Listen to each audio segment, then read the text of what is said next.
एक सफर, दो दिल। ट्रेन जर्नी वाली लव स्टोरी। सुबह का टाइम था। प्लेटफॉर्म नंबर 4 पर एक ट्रेन रेडी थी। ये सफर जिंदगी बदल देगा, किसी ने कहा था। एक लड़का अपने हेडफोन्स पर लोफी सुन रहा था, लैपटॉप बैग शोल्डर पर, और आंखों में थोड़ी सी उदासी थी। एक लड़की भी प्लेटफॉर्म पर थी, हाथ में एक डायरी जिसमें कुछ पुरानी बातें लिखी गई थी। हार्ट ब्रेक का दर्द, एक्सपेक्टेशंस का बोझ, और एक ख्वाब जिसे उसने छुपा कर रखा था। दोनों ने एक दूसरे को पहली बार तब देखा जब उनकी सीट एक ही कंपार्टमेंट में निकल आई। Facing each other, side berths. सफर 30 घंटे का था, दिल्ली से कन्याकुमारी तक। पहले कुछ ऑकवर्ड साइलेंसेस हुए, फिर एक छोटी सी मुस्कुराहट, एक आई कांटेक्ट, और बात शुरू हुई एक सिंपल सवाल से। तुम भी सोलो ट्रैवल कर रहे हो? कॉन्वर्सेशन धीरे धीरे पोएट्री तक पहुंच गई। दोनों लिखते थे, एक अपने ब्लॉग पे, दूसरा डायरी में। उन्होंने अपने कुछ लिखे हुए टुकड़े शेयर किए। ट्रेन के विंडो के बाहर जैसे हर नज़ारा किसी कविता का पार्ट बन गया हो। हर स्टेशन एक नई कहानी ला रहा था, हर सिग्नल एक नया पॉज। ट्रेन की आवाज उनकी बैकग्राउंड म्यूजिक बन रही थी। रात होती गई और बातें गहरी। दोनों ने अपने हार्ट ब्रेक शेयर किए, ट्रस्ट इश्यूज, लॉसेस, और वो रिश्ते जो थे तो सच्चे पर सही वक्त पे मिले नहीं। उस लड़की ने कहा, मुझे अब किसी पे भरोसा नहीं होता।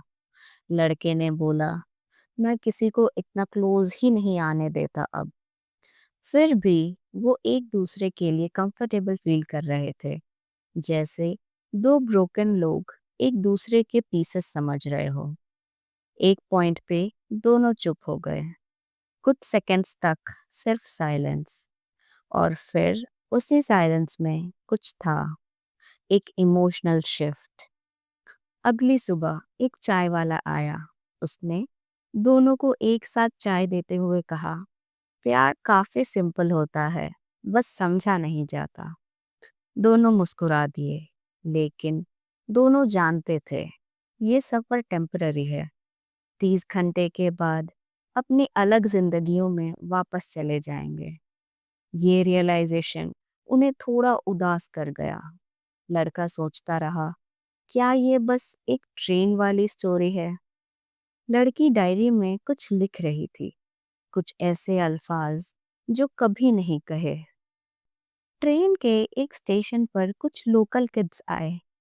कैमरा और सेल्फी के चक्कर में मजाक करते हुए बोले, भैया भाभी एक फोटो तो बनती है।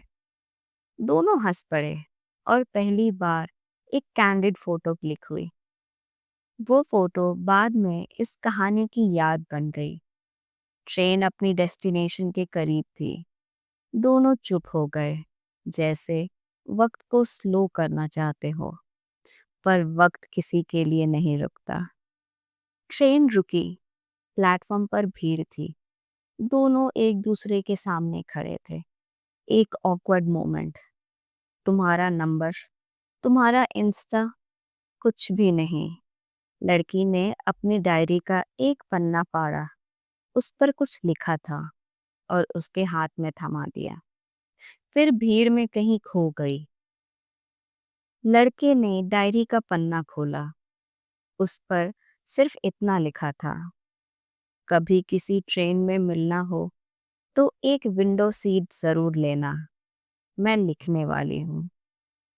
कुछ साल बाद एक और ट्रेन जर्नी, एक और विंडो सीट, एक और चाय वाला, और एक और लड़की।